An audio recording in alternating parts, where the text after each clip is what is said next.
Welcome back to Out of the Office Talks with the Eastern Shore Chamber. Thanks so much to Soul Caffeine for letting us record the podcast here at their Daphne location. Soul Caffeine is celebrating 9 years in business and is locally owned and operated. They began their coffee shop in Daphne and have since opened locations in Mobile, Spanish Fort, and it's a truly amazing team of managers and baristas. Please come by and support them. Soul Caffeine, thank you so much for letting us film here today. Welcome into Out of the Office Talks with the Eastern Shore Chamber. I'm Jason Schmitt with Firewatch Business. Thank you so much for watching on the Firewatch Business YouTube channel. Please like and subscribe and watch to the end because that really helps out us and the Chamber of Commerce. I'm so proud to have Tom Tyler from the EMA of Baldwin County, right? That's correct. And you are the director of the EMA here in Baldwin County. That is also correct. So how did you get into this position? Well, in my previous life, I served in uniform. I was a member of the Alabama National Guard for 32 and a half years. Those last nearly 20 years on active duty. My very final duty position in the Guard was being the Director of Military Support, which basically translates to, when you use the phrase, call out the National Guard, I'm the guy that got the call. And I worked direct with the Alabama EMA for 3 years while I was in that position to determine what kind of National Guard resources will be activated and then sent to support whom and what they were going to do. And so I directed those operations too. I was in the position during COVID. I was in the position during Sally. I was in the position through civil unrest, and then also several other disasters that took place outside of Alabama, in which you furnished Alabama troops from the Alabama Army and Air National Guards to help out in other states. So you get the call and you are the logistics guy to get those things there? Well, it's not just the logistics, it's more planning and operation as well. But then again, defense support to civil authorities is inherently a logistical heavy business anyway. During Hurricane Sally, what the Guard did more than anything else after the initial response was running the points of distribution that we had throughout the county. So when all of our residents had no power, had no place to buy their water, buy their food, you may remember they went to one of those points of distribution and picked up their case of water and their box of shelf-stable meals, and if they needed a tarp to cover their roof. So the Guard was the main manpower that operated those sites.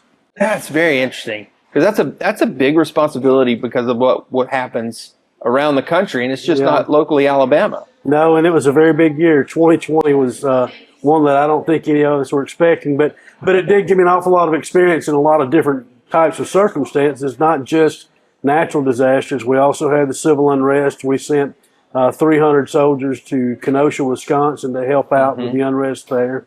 And we actually operated a quick reaction force that was training for 7 months long at Fort McClellan just to be a standby force in case anything more that 2020 could throw at the United States might be able to react to it. But luckily, they were deactivated without any kind of incidents. But the important thing is we were ready, and it really put the National Guard in a different kind of place in its ability to respond quickly. And so I was thrilled to be a part of that.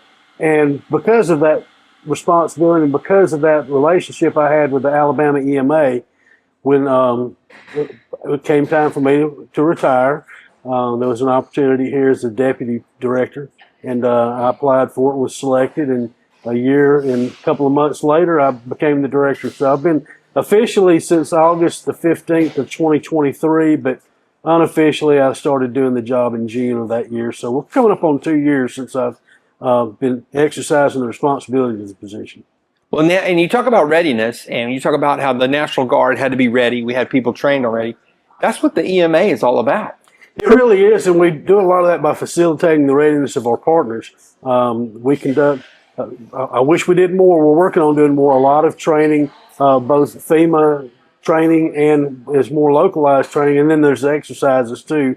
We'll help just about any governmental entity or nonprofit conduct a readiness exercise, and we do several of those per year, and then we just did one, a very large one involving 11 of our fire departments doing a hazardous materials release exercise, a full-scale exercise with CSX Railroad supporting us with their RIT train that came in, and that was part of the props. And they got some old junk cars and people had to be cut out of cars with a hazmat spill going on, and so that got pretty involved. But Most days are not quite that intense when it comes to training, but whatever we can do to facilitate our partners in their readiness, because that's we're in the readiness business, we're in the relationship business. You absolutely are. And when we talk about the EMA, I mean, the first thing that we think about is a hurricane, obviously. Yes, of course. And I love, before we started, you said something that was so insightful to me was, you don't need the EMA when the hurricane's going on. You need the hurricane to be prepared. You need it before. How did I butcher that? Well, you need them during and before and after. What I was saying off camera before, we stand up for a lot of events that never occur, that don't inconvenience the public, but we have a heightened awareness, and we will do certain things just because we know there's going to be a band of severe thunderstorms coming through, and we hope and pray like everybody else that it doesn't turn out to anything. But if it does, we're not flat-footed when that happens. And 90% of the time, it passes on through. The general public is not inconvenienced, and we really haven't bothered anybody in the process, but we were ready in case it should be. And that happens routinely, I mean, several times per month, it seems. But for the bigger things, yes, very much so. It's all about preparedness. I think the specific question to which you're referring is how does the EMA interact with the Chamber of Commerce or any other organization like that during a disaster? And my response was, during, not an awful lot. If we're waiting until that point, we've already waited too late, because the relationships to the left of or prior to any kind of incident is where we really make our money, is knowing who are the capabilities and who are the personalities, and being able to work with folks and have a sense of cooperation, because it's that kind of synergy that builds a culture of preparedness in any community. And Baldwin County is such a unique place to be anyway, aside from all the many wonderful things we have to offer. But we got around 256,000 permanent residents as of this last year's census estimate, and upwards of 8 million visitors per year.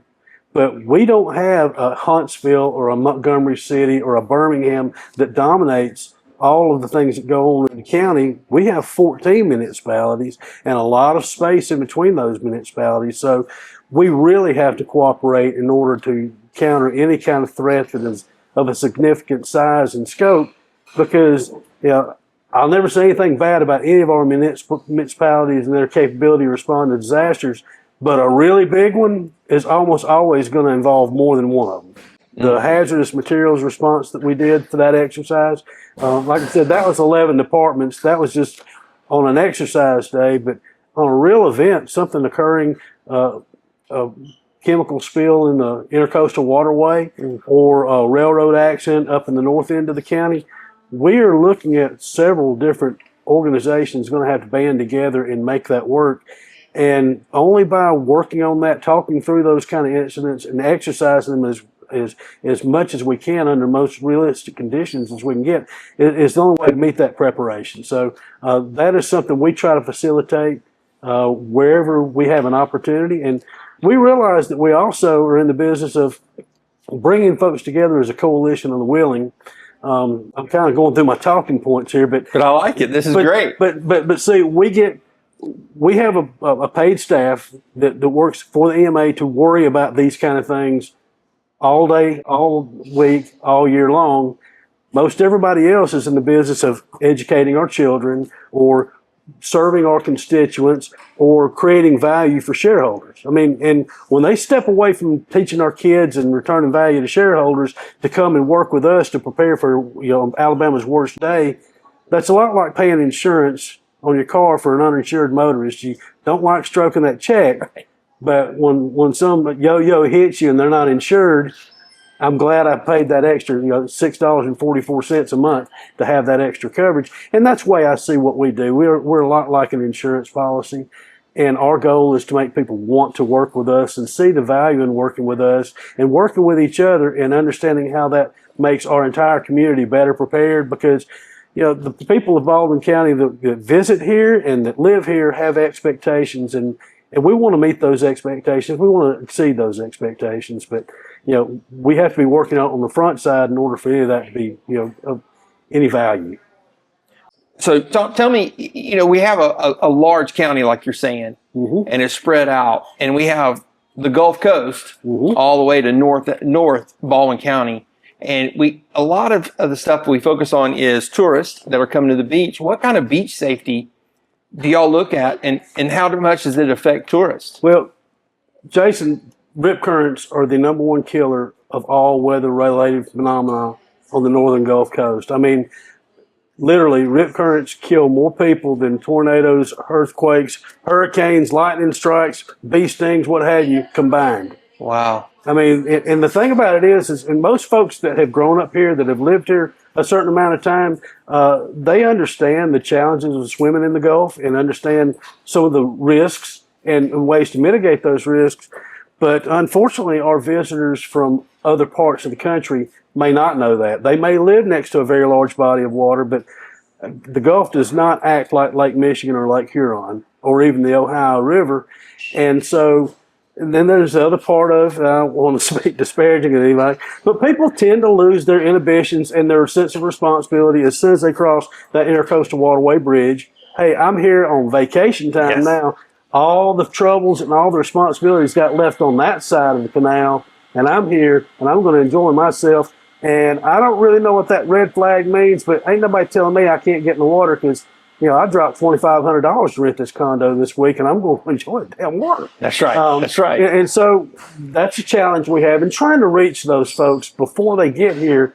I mean, wouldn't that be the greatest thing if you could educate them while they're still at home and they're still thinking through things before they get into vacation mode? But we certainly can't do that on our own. I mean, it would be physically impossible for us to try to do it. But you know what? The people that rent condominiums, that rent beach homes, that rent properties to our guests, they're communicating with them on the front end. Here's your rental contract. Here's this. What if they could be more proactive in including that beach safety information in their communications with their guests that are going to be coming to stay in their properties? That would be great. Well, a lot of them are, and we're working with a great group of people. I'd really say they're led by Gulf Shores Orange Beach Tourism. We call our Beach Safe Consortium. That's just kind of my nickname for it. But we've included the city of Gulf Shores and Orange Beach, and also areas of Fort Morgan.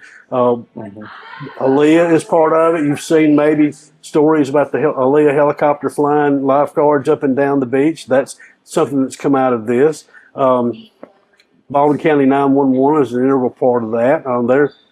When I get to the text alerts, they're a big player in that. And of course, the National Weather Service, Baldwin County Sheriff's Office.